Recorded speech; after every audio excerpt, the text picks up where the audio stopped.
Let's pray that in this holiday season, love replaces hate, faith replaces fear, and people remember the bond we all share. Remember, Christmas is a time to spread love and good cheer. And on that note, we are happy you could join us for another insightful edition of Jamaica Magazine. I'm your host, Theodore Henry. Stay with us as we take you through another well-anticipated half hour. So don't go anywhere. We'll be right back. Season's greetings to my fellow Jamaicans. This Christmas, let us celebrate in true Jamaican style and commit to safer roads. Last year, we lost over 480 lives in road accidents. This holiday season, let us do our best to stay below that number.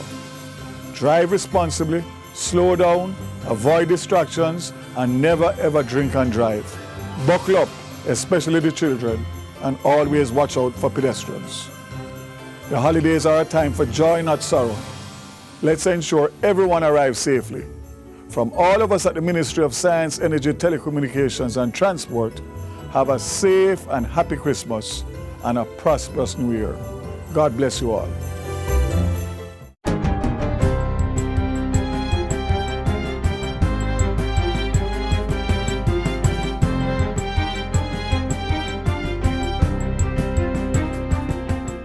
Good day, I'm Lisa Rowe and this is your JIS News for Wednesday, December 11, 2024. No money is missing. That's the response from Minister of Finance Favour Williams as she firmly dispels reports in the media that $3 trillion is unaccounted for across ministries, departments and agencies. Minister Williams was addressing the media at today's post-cabinet press briefing. She explains that no money is missing, but that ministries are simply behind with their appropriations account submissions to the Auditor General. We at the Ministry of Finance and the Public Service are committed to working with ministries that are behind in this in terms of putting additional resources in place in order to begin to help these ministries to clear the backlog and to ensure timely completion of these reports at the standard that is required by the Auditor General. The goal, of course, is to get to that place where these appropriations accounts are done in a timely manner and submitted within 4 months, I believe, FS, after the close of the fiscal year. Minister Williams says many of these appropriations accounts were outstanding during fiscal years 2012 to 2013 and 2015 to 2016. The new administration that came in at that time would have had a difficult time bringing those accounts up to speed, and that's what we're witnessing here now. The Jamaica Constabulary Force, JCF, has received 27 vehicles to strengthen its patrol operations. They are a donation from the government of Japan and were delivered yesterday at the Commissioner of Police office. Minister of National Security Dr. Horace Chang says mobility of the force is critical to not just hard policing, but also at the community level. What these vehicles will do is establish in any community they go a presence. It's very easy seeing that Jeep with 4 or 5 officers in a community, and it sends a signal, and those who are looking at creating problems have second thoughts. Minister Chang adds that the ministry will be developing a comprehensive fleet policy next year for the management and maintenance of the JCF's vehicles. The work of the vehicles reflects the hard work of the police officers, and they have to travel all over roads, anywhere the problem is. Minister Chang expresses thanks to the government of Japan for the donation and 5 ambulances that are to come. These, he indicates, will assist in the transportation of injured or sick officers on duty. Major renovation and expansion of the St. Jago Park Comprehensive Health Center in Spanish Town, St. Catherine has begun, and completion is within the next 14 months. Thursday's contract signing and groundbreaking gave the green light for the project, which will cost approximately $704 million. The construction work, which is being done through the Health Systems Strengthening Program of the Ministry of Health and Wellness, is led by China Civil Engineering Corporation. Portfolio Minister Dr. Christopher Tufton says the initiative is part of a broader strengthening of the healthcare system to address non-communicable diseases and improve infrastructure across the country. We're looking at a 700 million Jamaican dollar expenditure for building, for equipment, for all that is necessary to ensure that St. Jago Health Center is a new facility. So it's not a little patch-up work. It's not adding a little room here or there. It is a comprehensive overhaul, upgrading to make it more relevant to the needs of the population. A new 634 square meter building will be constructed on the grounds of the St. Jago Park Comprehensive Health Center, along with major renovation works on the existing facility. On completion, the upgraded facility will offer expanded services, including dentistry, mental health care, diabetic retinopathy screening, and laboratory services for its approximately 6,600 monthly users. A partnership has been solidified to increase productivity and competitiveness in the manufacturing and export sectors. The agreement was signed on Tuesday between the Jamaica Productivity Center, JPC, and the Jamaica Manufacturers and Exporters Association, JMEA. The partnership will formalize services of the JPC being offered to the JMEA, such as productivity audits, workshops, factory tours, and other capacity building initiatives to streamline greater efficiencies and generate growth. Minister of Labour and Social Security, Pernell Charles Jr., says it's a reflection of the government and the private sector expressing their commitment to excellence and measurable standards. The government of Jamaica is committed to ensuring that we become a country, a model of sustainable growth. Effective partnerships are going to be required for us to really fuel the progress that we seek. And efficient processes are required if we're going to fuel not just the progress, but the productivity that is required for us to truly achieve this sustainable growth. Both partners, the JPC and the JMEA, have agreed that the MOU marks a pivotal step towards creating a unified approach to enhancing productivity across Jamaica's sectors. We're happy to formalize this partnership so that we can continue to put Jamaica on the path for growth. I think what it shows is that all parties recognize that productivity doesn't happen in a vacuum. And it's going to take the collaboration between the private sector, the public sector, to really make the strides that Jamaica needs. And finally, the Rural Agricultural Development Authority, RADA, is urging farmers to stay alert for pests in the wake of recent heavy rainfall. Speaking with JIS News, Senior Plant Health and Food Safety Officer Francine Webb emphasizes the importance of regular scouting to detect any resurgence in pest populations. You want to be scouting regularly so that you can quickly detect any resurgence in the population, and you want to do that early so you are better able now to apply the appropriate intervention methods, whether or not it's insecticides, whether or not it's some other integrated pest management strategy that will help in reducing the level of pests in the field. Ms. Webb also recommends using traps and applying balanced fertilizers or foliar sprays such as potassium nitrate to reduce deficiencies and minimize stress on crops during heavy rains.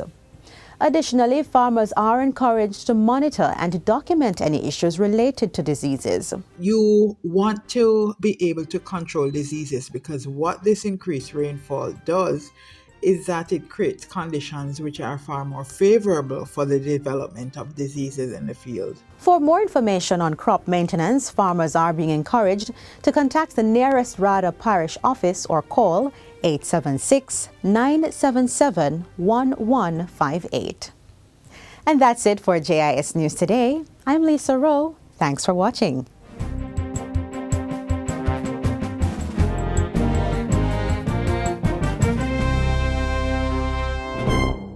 As we observe Worldwide Food Service Safety Month, let's look at some of the myths and facts surrounding food infestation.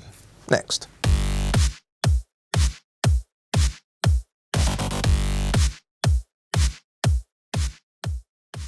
The Food Storage and Prevention of Infestation Division is mandated to ensure the wholesomeness of food entering commerce. So it's a division that is geared towards food safety. And to do that, we have an inspectorate unit, that is our frontline unit, that would go to the various points of entry, to anywhere that stores food. So we have inspectors stationed at the ports of entry, at supermarkets, warehouses. We check containers. Inspectors are almost anywhere where food is stored. The Food Storage and Prevention of Infestation Division has been accredited to the ISO 17020 standard, which certifies their competence in doing food and field inspection in premises, containers, and on ships. We also do breeding for schools and universities. So yes, we do that with the rats. We actually do trapping as well. We go out into the field and we do trapping.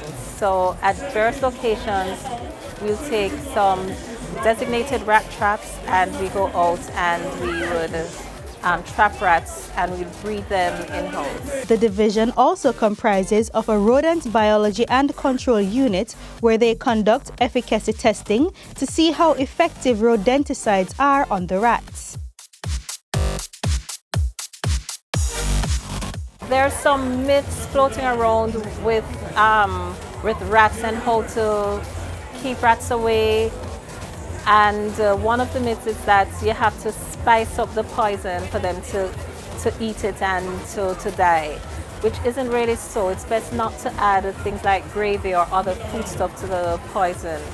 What you want the rat to do is to eat as much of the poison as possible. Another myth is that by using select rodenticides, you will not be able to smell the rat once it dies.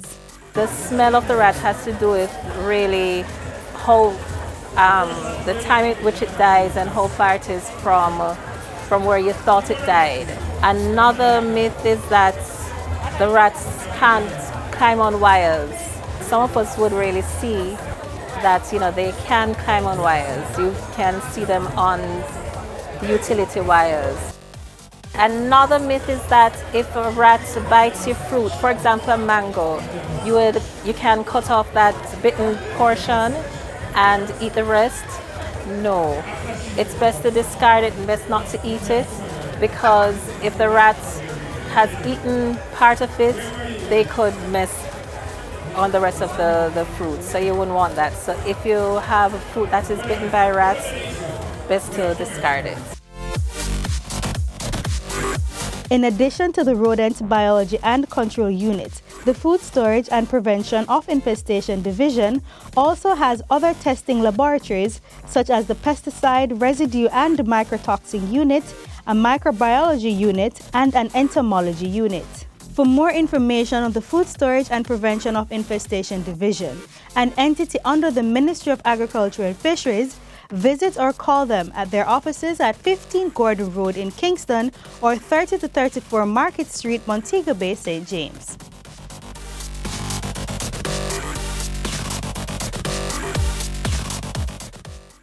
Members of the public are being advised that the Castleton Botanical Gardens in St. Mary will undergo a major renovation exercise over the next year. Work will include the construction of new fencing, bathrooms, walkways, and gabions. The park will, however, remain open to the public. Visitors are asked to exercise caution while on the premises and along the Junction Main Road. If there are any questions, persons may contact 876-574-2099. A message from the PIOJ, Jamaican Path from Hills to Ocean Project, and the Ministry of Agriculture, Fisheries and Mining Public Gardens Division.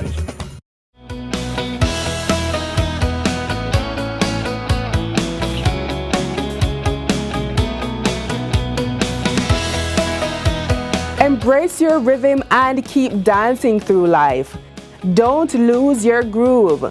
Life challenges can slow you down, but remember to find your rhythm. Keep moving, keep grooving. Find your groove and never lose it.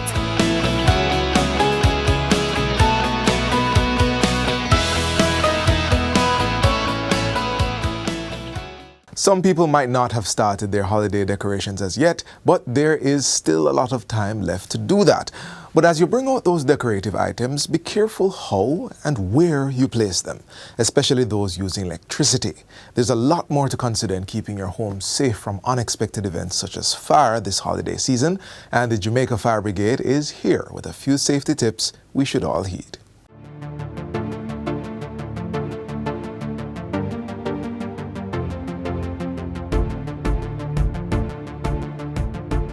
When it comes to Christmas lights, please ensure if you're leaving the house, plug them out. If you're going to bed, plug them out. Now, for adults especially, don't tell yourself that the child is going to plug them out when they finish watching TV.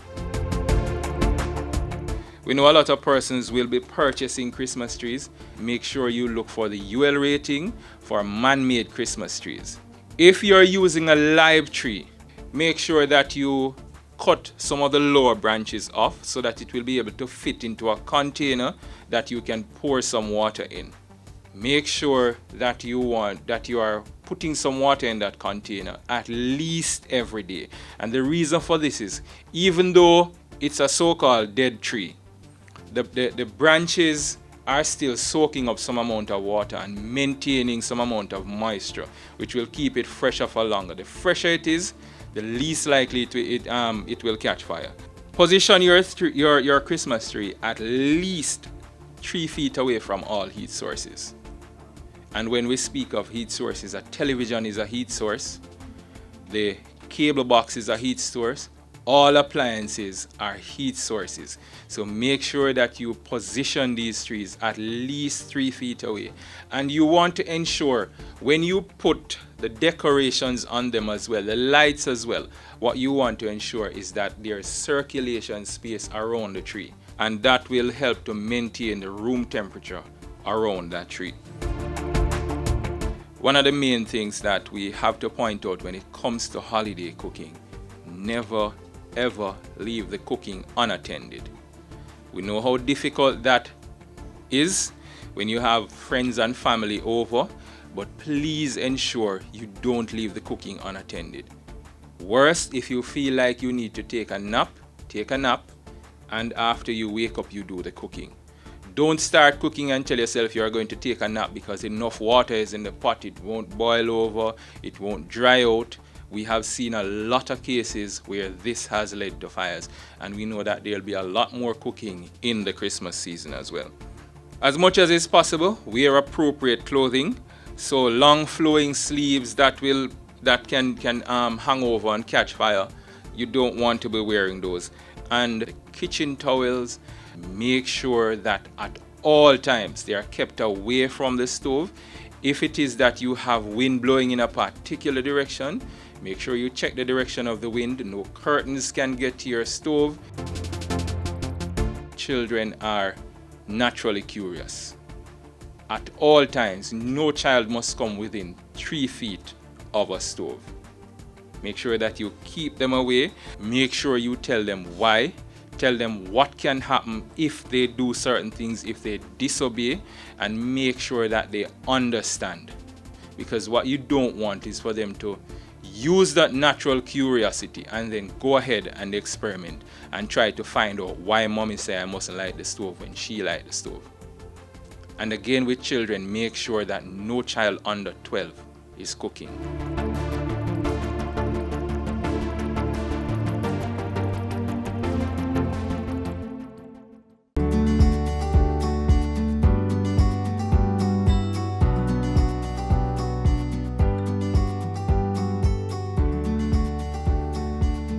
Conroy, what do you love most about being an artist? What I like the most about being a visual artist is that it allows me to be myself. What about you? I love the fact that I'm able to express myself without using words, and I can let people get a glimpse of what goes on in my mind. If you are someone you know has a passion for creating, whether it's fine arts, web designing, makeup artistry, or even pottery, that's something we don't see every day. Don't let others stop you from going after your dreams. We all only get one chance at life. Make sure you live for you.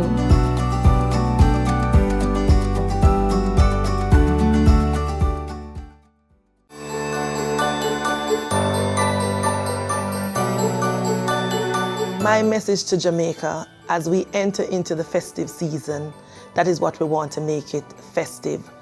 We are somewhat tired of seeing persons just killing each other.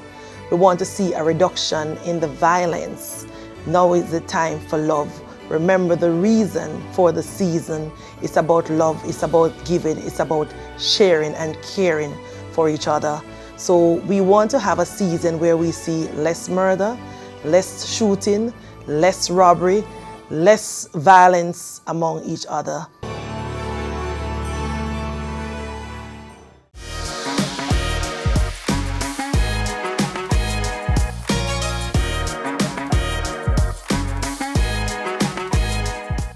We often hear the phrase, it's not the gift, but the thought that counts.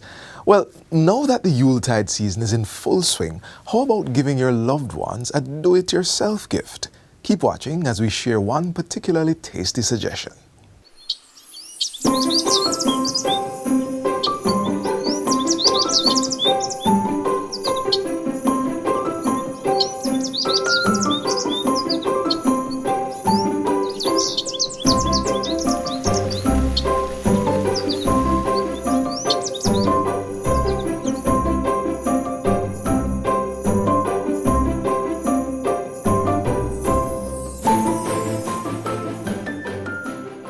Christmas is a time of year when we share and create memories with our friends and loved ones.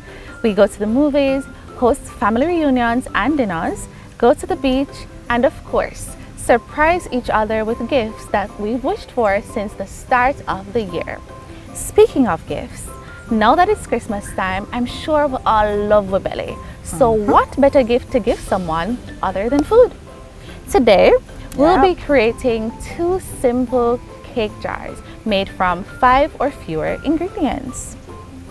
That's awesome. The fewer, the better, and the faster we are to the end product. And I'm here for it. And we're here to eat. Cake jars are simply what the name says, cake in a mason jar, which makes it a fun, portable, customizable dessert.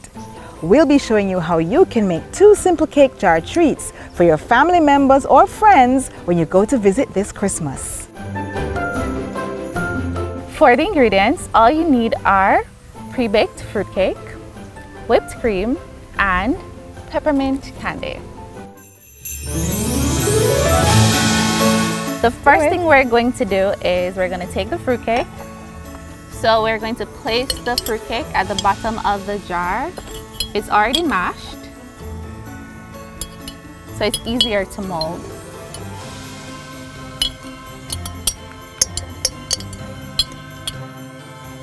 Next up, we're going to take the whipped cream and then we're going to place a layer all over the fruitcake. That is so pretty. Nice. Actually, this could be art too, you know. I know. We don't have to eat this. We could, we're gonna eat this.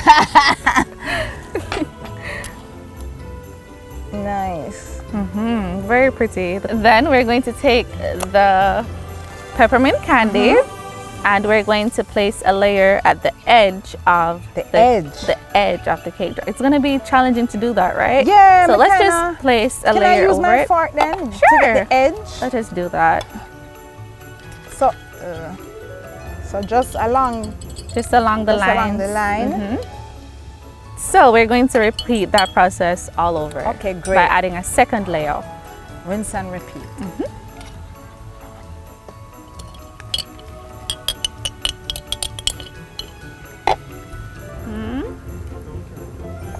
Okay, here we go.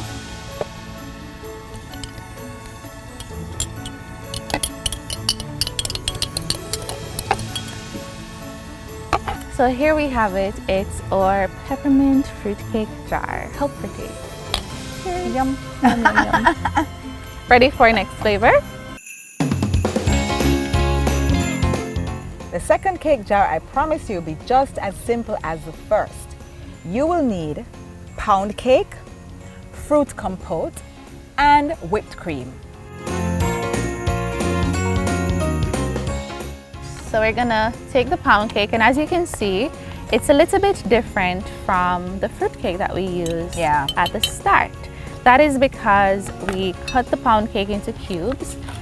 Honestly, I think it just adds to the aesthetic. It makes it a little bit more pretty, right? Yeah, it's different. So we're going to take that.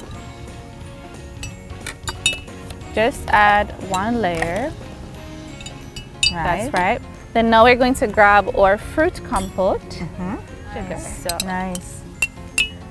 All right, so now we're going to take the whipped cream and just add a thin layer around the edge. Oops. There you go. Merci. You do realize I'm imitating you with that thing that you're doing. Yeah. Like so much so like I'll miss. What is that? All right. That will actually turn out to be very pretty. Then we're going to add a second layer. So here we have our final cake jar. It's of pound cake, fruit compote, and strawberry whipped cream. Cheers! Cheers!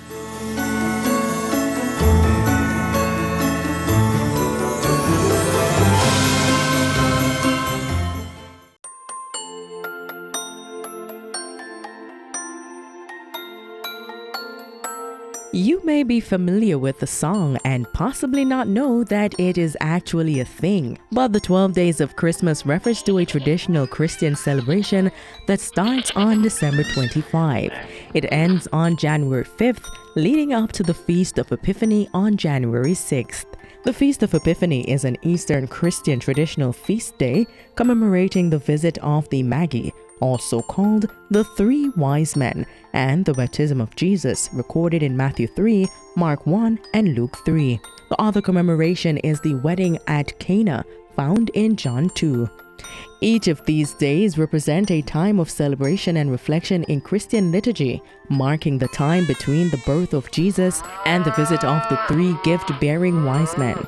The song The 12 Days of Christmas reflects this period in a festive way, listing a series of increasingly grand gifts given on each of the 12 days, starting with a partridge in a pear tree and ending with 12 drummers drumming. Each verse adds a new gift while repeating the previous one. While the origins and interpretations of the song vary, it has become a popular Christmas carol celebrating the holiday season.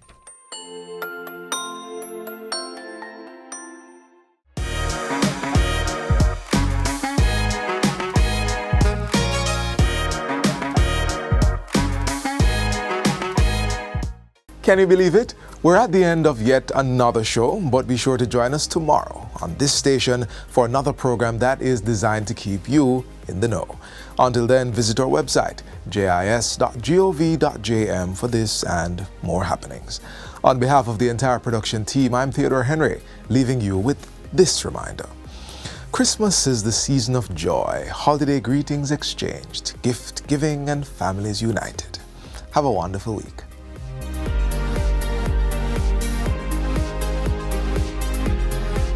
This has been a production of the Jamaica Information Service, the voice of Jamaica.